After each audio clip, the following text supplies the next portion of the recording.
आज पूर्वाह्न खोर्धा जिला बाणपुर ब्लॉक परिसर में जिलापाल मिलित जनशुणाणी शिविर अनुष्ठित हो जाइछि।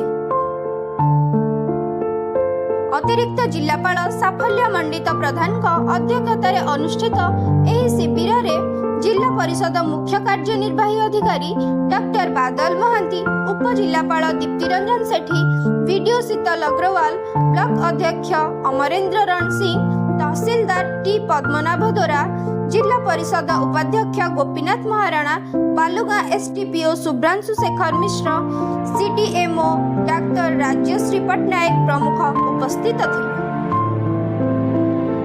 बाणपुर ब्लॉक अंतर्गत मोट 17टी पंचायत और एनएसी विभिन्न स्थान समुदाय 632टी दरखास्त विचार आसीथिबा बेले तन्मध्यरु 614टी व्यक्तिगत और 9 गोटी सामूहिक दरखास्त थिला। तत्काल 8 गोटी आवेदनर समाधान होइथिला। जणे हिताधिकारी को मुख्यमंत्री रिलीफ पांठिरु 10,000 टंकार सहायता राशि प्रदान करा जायथिला।